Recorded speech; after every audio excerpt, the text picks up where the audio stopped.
राष्ट्रीय विधिक सेवा प्राधिकरण के निर्देश पर मध्य प्रदेश में भी आयोजित हुई नेशनल लोक अदालत में रखे गए लगभग 5 लाख मामलों में से 79,622 प्रकरणों का आपसी समझौते के आधार पर निराकरण किया गया। दिल और फेफड़ों की बीमारी से पीड़ित एक मासूम के इलाज के लिए आर्थिक सहायता उपलब्ध कराने वाले जबलपुर कलेक्टर के प्रति आभार प्रकट करने पहुंची बच्ची की मां ने बताया कि मुंबई के नारायण अस्पताल में उसका उपचार हो चुका है। कोरोना संक्रमण के फैलाव की मुख्य वजह सरकार का कुप्रबंधन है। यदि कोरोना की दूसरी लहर के दौरान 5 राज्यों के चुनाव नहीं होते और कुंभ को भी टाल दिया जाता तो इतनी भयावह स्थिति नहीं होती। ये कहना लोकतांत्रिक समाजवादी पार्टी के संरक्षक रघु ठाकुर का। पन्ना जिले के रहने वाले एक युवक की शादी कराने के नाम पर जबलपुर की एक महिला और उसके साथियों ने लाखों रुपए ठग लिए और दुल्हन समेत फरार हो गए। मोदी सरकार के नवगठित मंत्रिमंडल में पिछड़े वर्ग को भी सम्मान मिला। ये जानकारी देते हुए पाटन से भाजपा विधायक अजय बिश्नोई ने बताया कि मोदी सरकार के नवगठित मंत्रिमंडल में ओबीसी वर्ग के 27 सांसदों को जगह मिली है।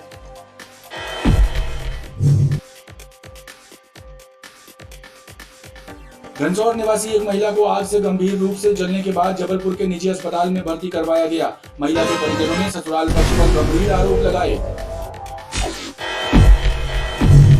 राष्ट्रीय विधिक सेवा प्राधिकरण के निर्देश पर मध्य प्रदेश में भी आयोजित हुई नेशनल लोक अदालत में रखे गए लगभग 5 लाख मामलों में से 79,622 प्रकरणों का आपसी समझौते की एम्बुलेंस ग्रामीण क्षेत्रों के लिए प्रदान की गई।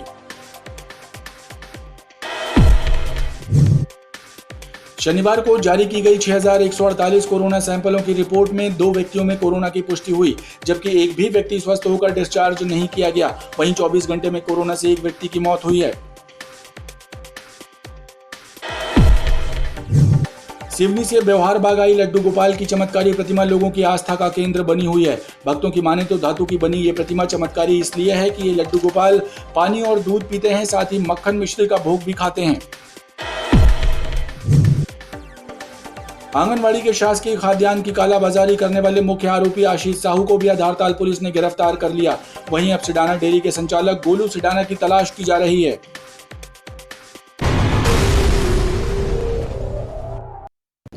नमस्कार, बीटीवी न्यूज में आपका स्वागत है। इस बुलेटिन में हम आपको दिखाएंगे जबलपुर शहर से जुड़ी तमाम खबरें। तो चलिए खबरों की शुरुआत करते हैं और सबसे पहले देखते हैं हेडलाइंस। ब्लॉक एवं जिला स्तर पर बनाए गए एजुकेशन कॉल सेंटर, अधिक फीस वसूलने वाले निजी स्कूलों की दर्ज की जाएगी शिकायतें। कॉल सेंटर प्रभारियों के जारी हुए मोबाइल नंबर। विश्व जनसंख्या दिवस पर चला जागरूकता अभियान, देश में 17.2% है जन दर। सतर्क नहीं हुए तो 33 सालों में 3 गुना हो जाएगी देश की आबादी। और नगर निगम चौराहे की सड़क बनी वर्कशॉप, 15 दिनों में पूरा होने वाला सीवर लाइन कार्य 15 महीने बाद भी अधूरा।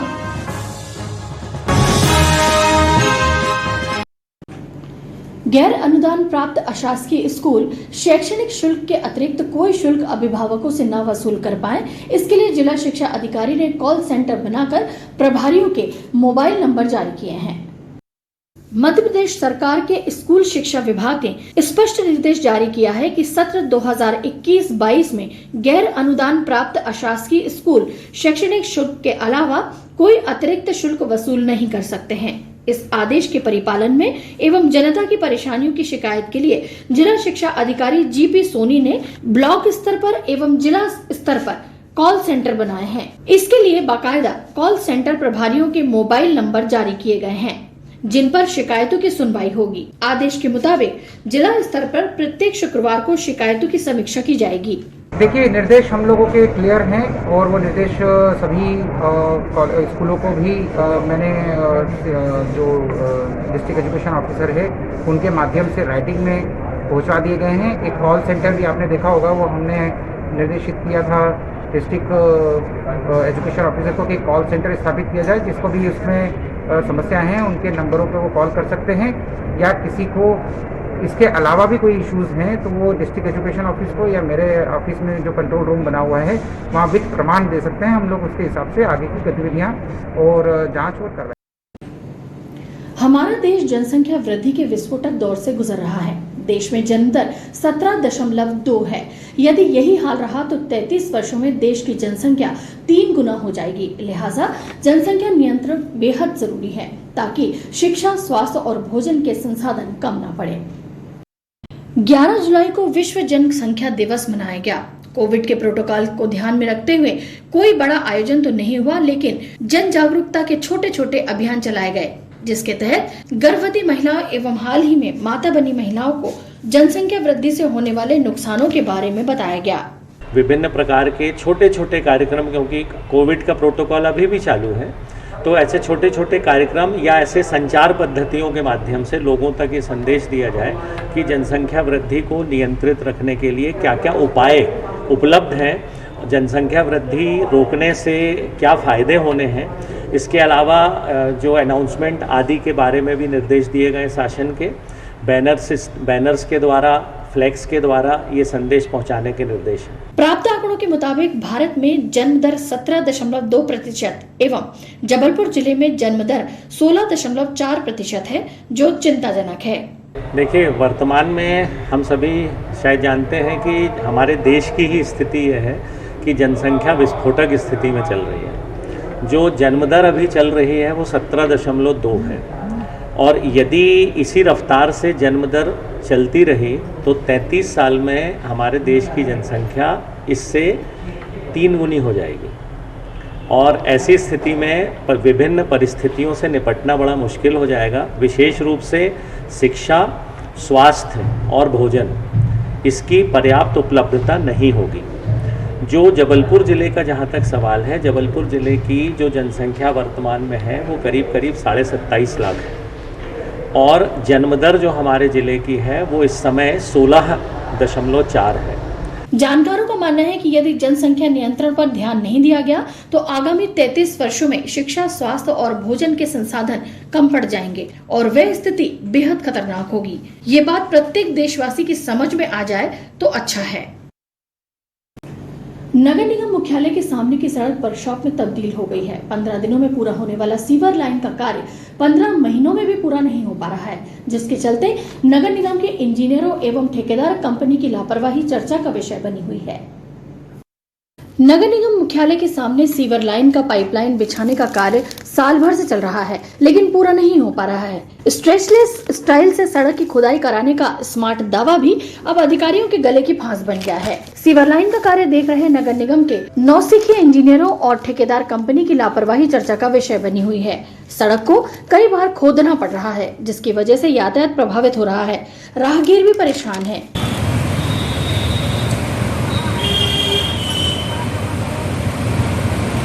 तय गाइडलाइन से कई गुना ज्यादा पैसा खर्च हो रहा है, लेकिन नगर निगम प्रशासन भी आंखें मूंदे बैठा है। ये बात चर्चा का विषय बनी हुई है। अजाक्स सहित आधा दर्जन से ज्यादा सामाजिक संगठनों के सदस्यों ने शहीद स्मारक मैदान में पौधारोपण किया ताकि धरती हरी भरी बनी रहे।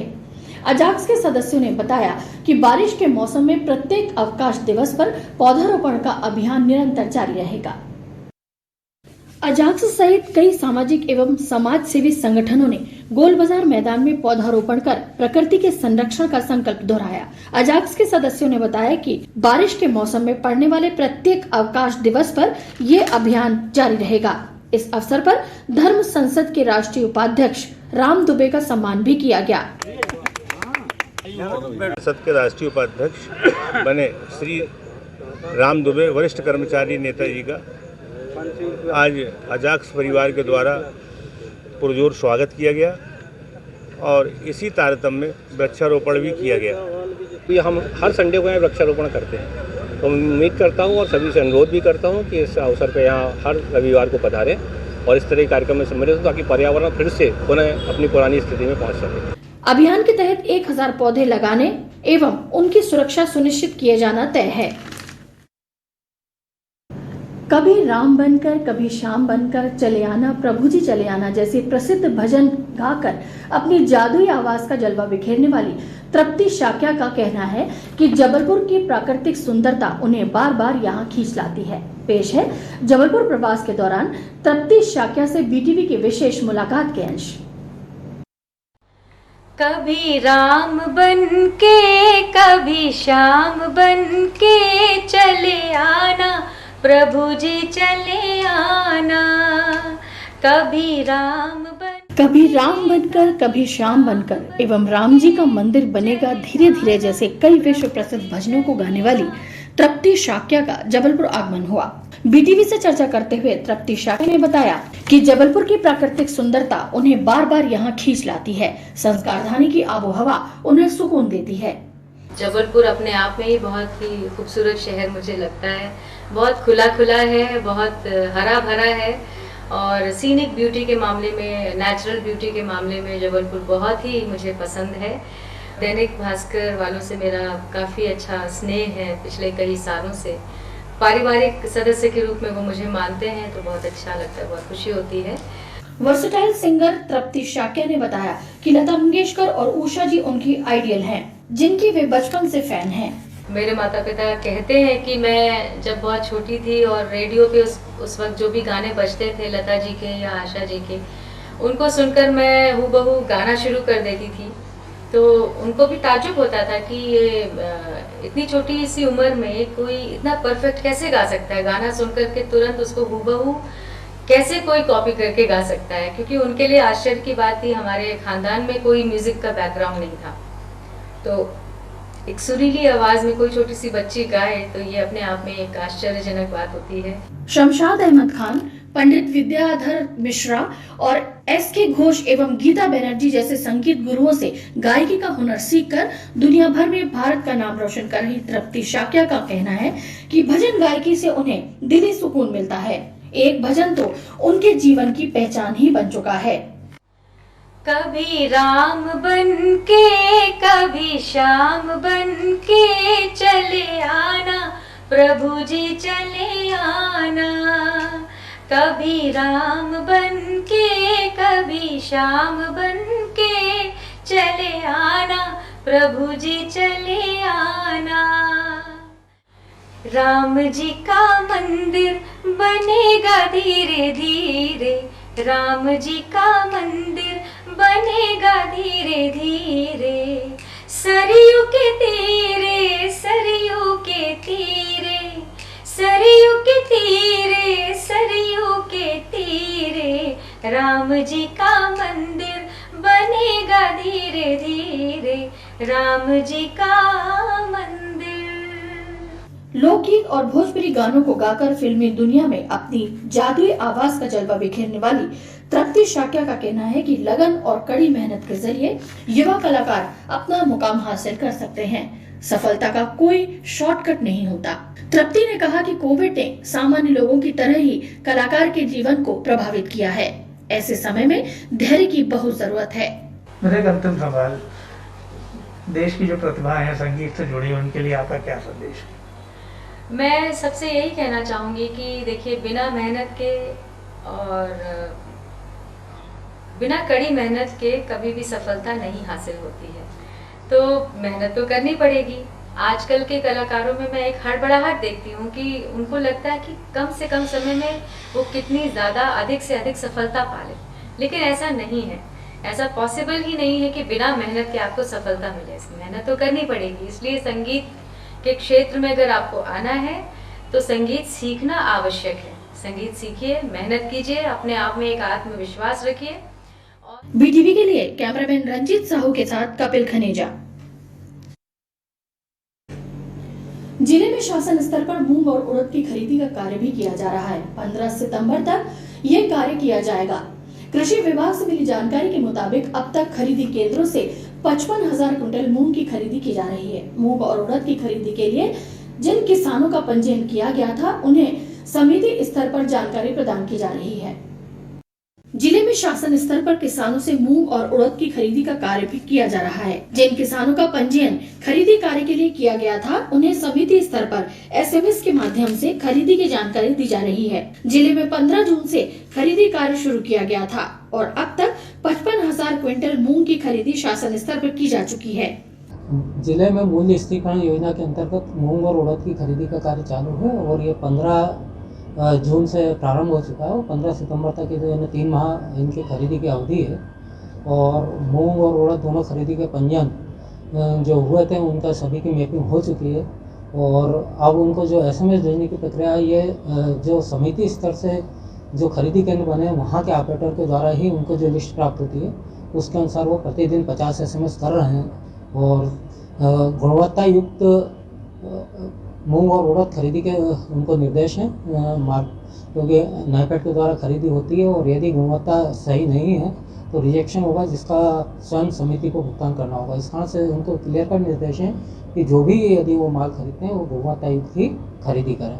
शासन स्तर पर 15 सितंबर तक किसानों से मूंग और उड़द की खरीदी का कार्य किया जाएगा। इस वर्ष मानसून सीजन में जिले में 2,78,000 वृक्षों के रोपण का लक्ष्य वन विभाग द्वारा निर्धारित किया गया है। इस लक्ष्य को पूरा करने जिले में वृक्षारोपण का कार्य तीव्र गति से किया जा रहा है। विभाग के अधिकारियों की माने तो 15 जुलाई तक वृक्षारोपण का 100% लक्ष्य प्राप्त कर लिया जाएगा। जिले में इस वर्ष भी मानसून सीजन में वृक्षारोपण का अभियान वन विभाग द्वारा चलाया जा रहा है। इस वर्ष विभाग द्वारा मानसून सीजन में 2,78,000 पौधों को रोपने का लक्ष्य निर्धारित किया गया है। वन विभाग के अधिकारियों का दावा है कि अब तक विभाग पौधारोपण अभियान के 70% कार्य को पूर्ण कर चुका है और 15 जुलाई तक वृक्षारोपण के 100% लक्ष्य को हासिल कर लिया जाएगा। विभाग के अधिकारियों ने आम जनता से भी वृक्षारोपण करने की अपील की है ताकि पर्यावरण को संरक्षित किया जा सके। लगभग 2,78,000 का हमारा टारगेट है इस वर्ष का वृक्षारोपण करने का इस मानसून सीजन में, और हमने लगभग 70% इसका जो है अपना लक्ष्य हासिल कर लिया है। बीच में चूँकि बारिश थोड़ा थम गया था तो उससे हमारी जो गति है धीमी हो गई। आने वाले मुझे लगता है 15 तारीख तक हम लोग पूरी 100% हम लोग वृक्षारोपण कर पाएंगे। वन विभाग द्वारा जिले के चिन्हित स्तरों पर वृक्षारोपण का अभियान चलाया जा रहा है। कोरोना संकट के इस दौर में रक्त की कमी को दूर करने के लिए rotary club, Indian medical association और विभिन्न समाज सेवी संस्थाओं के सहयोग से रक्तदान शिविर का आयोजन किया गया। इस शिविर में राज्यसभा सांसद विवेक कृष्ण तनखा भी शामिल हुए। उन्होंने भी रक्तदान देकर लोगों को इस पुनीत कार्य के लिए आगे आने का संदेश दिया। कोरोना संकट के इस दौर में ब्लड बैंकों में रक्त की कमी आई है। इससे आमजनों और मरीजों को होने वाली दिक्कतों को दूर करने के लिए rotary club, Indian medical association और विभिन्न समाज सेवी संगठनों ने रक्तदान शिविर का आयोजन किया। इस शिविर में राज्यसभा सांसद विवेक कृष्ण तनखा ने भी हिस्सा लिया। उन्होंने रक्तदान देकर लोगों से भी इस पुनीत कार्य में सहभागी बनने की अपील की।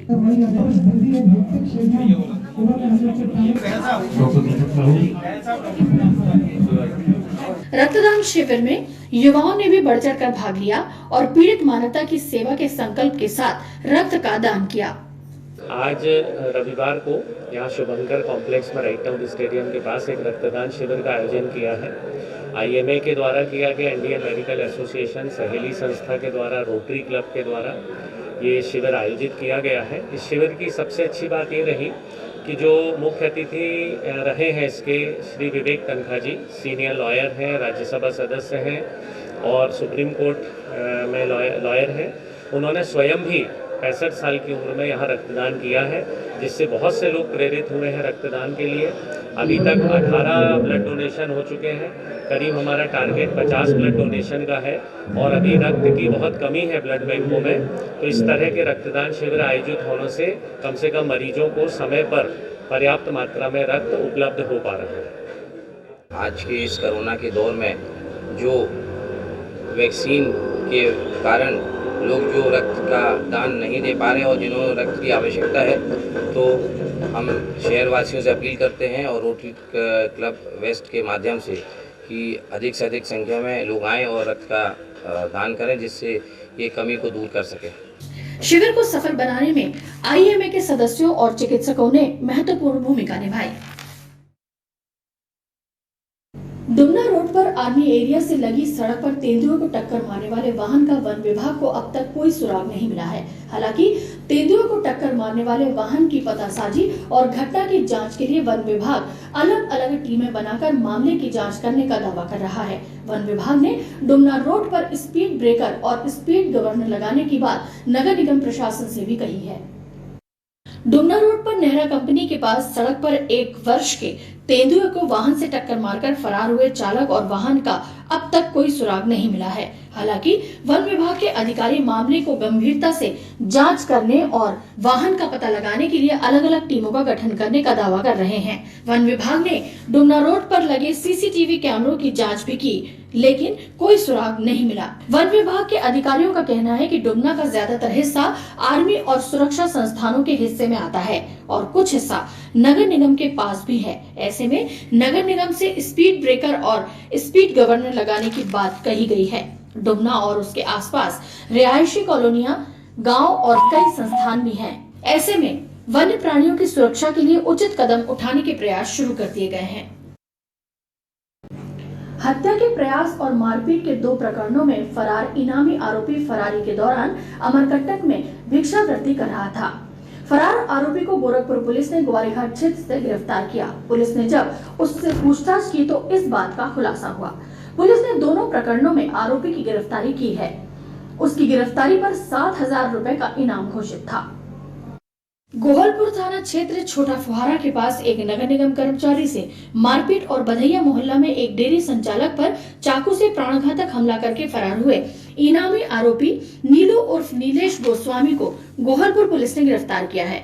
पूछताछ में नीलू गोस्वामी ने बताया कि दोनों घटनाओं को अंजाम देकर वह अमरकंटक भाग गया था और वहां भिक्षावृत्ति का कार्य कर रहा था। हाल ही में वह वापस जबलपुर लौटा और ग्वारीघाट क्षेत्र में रह रहा था। आरोपी घटना दौरान को ही रात्रि में फरार हो गया था, जिसकी सदर तलाश ली गई। पुलिस अधीक्षक महोदय जबलपुर के द्वारा इस पर 7,000 रुपए का इनाम घोषित किया गया था। इस प्रकार ये 7,000 रुपए का फरारी इनामी था।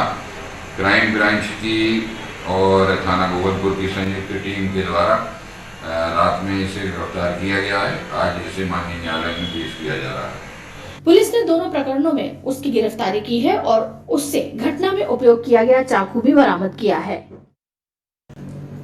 भेड़ाघाट के सरस्वती घाट पर शुक्रवार की शाम 24 वर्षीय युवक शिवम नामदेव का शव नर्मदा नदी में उतराता मिला था। बगराजी कुंडम निवासी शिवम राजीव नगर बस्ती में नाना नानी के साथ रहता था और फुटपाथ पर मांस बेचने का काम करता था। प्रारंभिक जांच में ये बात सामने आई कि उसका एक युवती से प्रेम प्रसंग था और 1 माह पूर्व उसकी प्रेमिका का विवाह हो गया था। पुलिस का मानना है कि संभवतः इसी वजह से उसने ये आत्मघाती कदम उठाया होगा। बहरहाल पुलिस इस मामले की जांच में जुटी हुई है।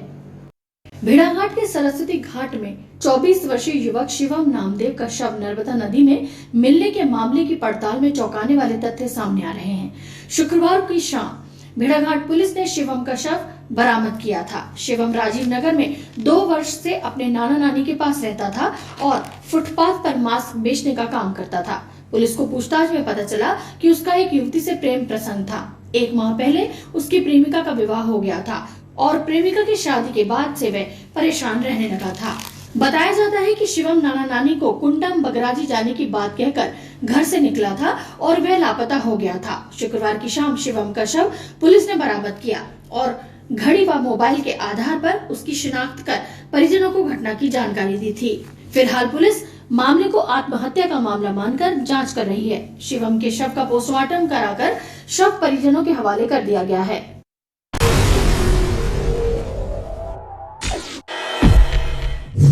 गैर अनुदान प्राप्त अशासकीय स्कूल शैक्षणिक शुल्क के अतिरिक्त कोई शुल्क अभिभावकों से न वसूल कर पाए, इसके लिए जिला शिक्षा अधिकारी ने कॉल सेंटर बनाकर प्रभारियों के मोबाइल नंबर जारी किए हैं। हमारा देश जनसंख्या वृद्धि के विस्फोटक दौर से गुजर रहा है। देश में जन्म दर 17.2 है। यदि यही हाल रहा तो 33 वर्षों में देश की जनसंख्या 3 गुना हो जाएगी।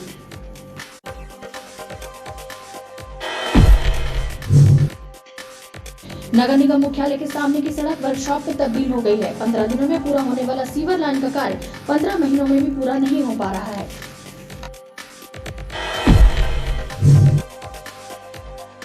अजाक्स सहित आधा दर्जन से ज्यादा सामाजिक संगठनों के सदस्यों ने शहीद स्मारक मैदान में पौधारोपण किया ताकि धरती हरी भरी बनी रहे। जिले में शासन स्तर पर मूंग और उड़द की खरीदी का कार्य भी किया जा रहा है। 15 सितंबर तक ये कार्य किया जाएगा। कृषि विभाग से मिली जानकारी के मुताबिक अब तक खरीदी केंद्रों से 55,000 क्विंटल मूंग की खरीदी की जा चुकी है। इस वर्ष मानसून सीजन में जिले में 2,78,000 वृक्षों के रोपण का लक्ष्य वन विभाग द्वारा निर्धारित किया गया है। इस लक्ष्य को प्राप्त करने जिले में वृक्षारोपण का कार्य तीव्र गति से किया जा रहा है। कभी राम बनकर कभी श्याम बनकर चले आना, प्रभु जी चले आना जैसी प्रसिद्ध भजन गाकर अपनी जादुई आवाज का जलवा बिखेरने वाली तृप्ति शाक्य का कहना है कि जबलपुर की प्राकृतिक सौंदर्यता उन्हें बार बार यहाँ खींच लाती है। कोरोना संकट के इस दौर में रक्त की कमी को दूर करने के लिए rotary club, Indian medical association और विभिन्न समाज सेवी संस्थाओं के सहयोग से रक्तदान शिविर का आयोजन किया गया।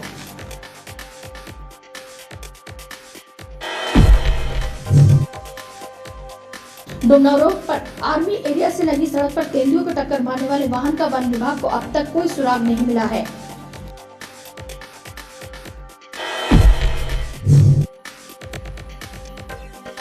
हत्या के प्रयास और मारपीट के 2 प्रकरणों में फरार इनामी आरोपी फरारी के दौरान अमरकंटक में भिक्षावृत्ति कर रहा था।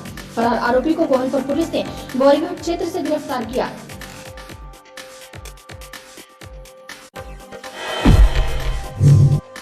भेड़ाघाट के सरस्वती घाट में शुक्रवार की शाम 24 वर्षीय युवक शिवम नामदेव का शव नर्मदा नदी में उतराता मिला। बगराजी कुंडम निवासी शिवम राजीव नगर बस्ती में नाना नानी के साथ रहता था।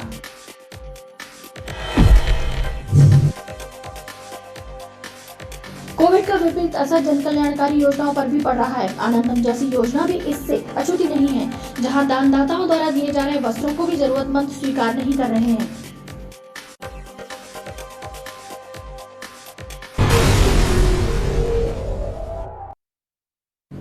कोविड का विपरीत असर जन कल्याणकारी योजनाओं पर भी पड़ रहा है। आनंदम जैसी योजना भी इससे अछूती नहीं रही, जहां दानदाताओं द्वारा दिए जा रहे वस्त्रों को भी जरूरतमंद स्वीकार नहीं कर रहे हैं, क्योंकि उन्हें डर सता रहा है कि कहीं कोरोना वायरस का संक्रमण उनकी जिंदगी को भी अपनी चपेट में न ले ले।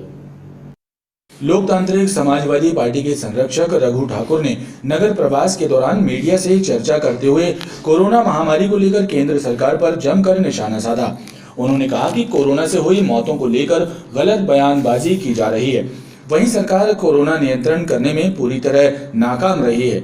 उनका ध्यान चुनाव और कुंभ पर था, जिसका परिणाम ये हुआ कि देश में कोरोना विस्फोट हो गया। कि अगर हिंदुस्तान की सरकार ने केवल 2 कामों को रोका होता, नंबर 1 5 राज्यों को चुनाव को टाला होता, नंबर 2 कुंभ को टाला होता, तो इस बार जो महामारी का रूप आया है, गाँव में फैले लोग मरे हैं, शायद उतना नहीं होता। अभी मौतों की संख्या के बारे में सरकार गलत बयानी कर रही है, यानी मरने वालों की संख्या जो है वो 1 करोड़ से ऊपर है। तो इस प्रबंधन के लिए सरकार जवाबदार है। वित्त मंत्री जी जो पैकेज दी है, ये पैकेज केवल कर्ज का पैकेज है और इंसान को कर्जदार बनाना ये राहत नहीं होती है। हमारी सरकार बार बार कहती है कि भाई हम दुनिया से कम्पीट कर रहे हैं। हम उनको याद दिलाना चाहते हैं कि अमेरिका में जो बाइडेन ने राष्ट्रपति बनने के बाद 63 लाख करोड़ रुपए का पैकेज दिया, और वो पैकेज कंपनी को नहीं दिया, वहाँ की 11 करोड़ आबादी को सीधा पैसा दिया। यानी औसतन एक आदमी के लिए 13 लाख रुपए मिला, 13 लाख रुपया। तो हिंदुस्तान तो 5 लाख की मांग कर रही है। रघु ठाकुर ने कोरोना प्रभावित लोगों को आर्थिक मदद दिए जाने की भी मांग की है।